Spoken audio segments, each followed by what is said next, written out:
So the Rio Grande through Albuquerque this fall was the lowest it's been since the 1970s. And, you know, that was probably, when it was that low back in the 70s, would have been more due to the way that we managed water and treated the river. Some people like to point out, like, oh, when I was a kid in the 50s or the 60s or whenever, you know, back mid 20th century, the river used to dry all the time. And it didn't dry all the time because there wasn't enough water. It dried all the time because of how it was managed. So this year is pretty different in that it's drying and it's low because of what we've done to the climate. This time of year, we also would usually see sandhill cranes coming, and you'll see them around. We saw a few when we first got here, but there's just not enough water in the river right now to really be drawing them to this section of the river. I talked to a biologist about that to ask, you know, well, what happens to them? Because, you know, they've been coming for thousands of generations. This is where they come every winter, and this is where they find their safety and food and thrive through the winter. And I asked him, you know, kind of, well, what happens when they show up and there's no water in the river? And he says that they're plastic is the word that he used. That they'll just find someplace else to go. They'll find water someplace else. But if it happens year after year after year, then that's a problem for that population. You know, like, migration is really hard. It's like takes a lot out of you, and I can imagine you would be, you know, your brain is programmed to get to where you've been going and where your species has been going forever and ever, and to fly over and see like a dry riverbed for tens and tens of miles. I, like, as a mom, that makes me feel very anxious, you know. It's like, as a person, makes me feel really anxious about that.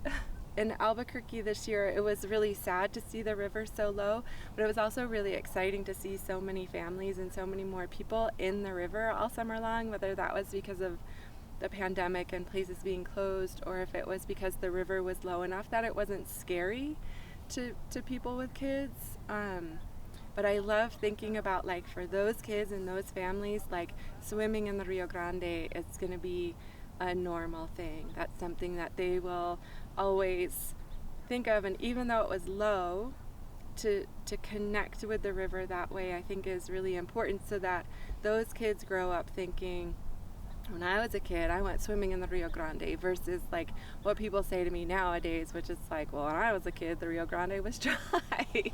And like, I love to imagine those people being better advocates for the river, because what they think of as normal is being in it, and it being a beautiful, dynamic place. Because it's really sad, like, when you go to the lower Rio Grande in southern New Mexico and see that that stretch of the river only flows when we use it as an irrigation or delivery channel. It feels like everybody has their constituency, right? Like, the state wants to be like, we have to get water to Texas. The river's not a priority. Like, delivering water under the compact is a priority, and for the irrigation districts, like, getting their water to their farmers is a priority.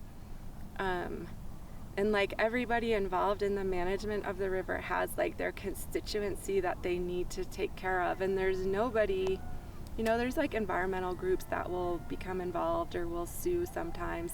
There's like no real constituency for the river itself.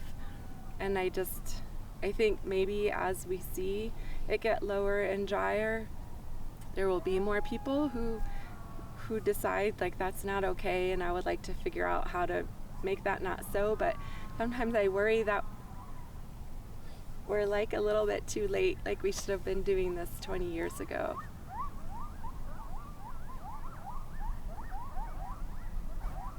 When you're seeing it every day or once a week or whatever, like, you notice those changes, and like, you notice the changes in the bird populations or whatever it might be. And so encouraging people to reconnect with the river and making it easier for people who don't necessarily aren't necessarily able to like go hiking or don't feel comfortable wandering around themselves or whatever.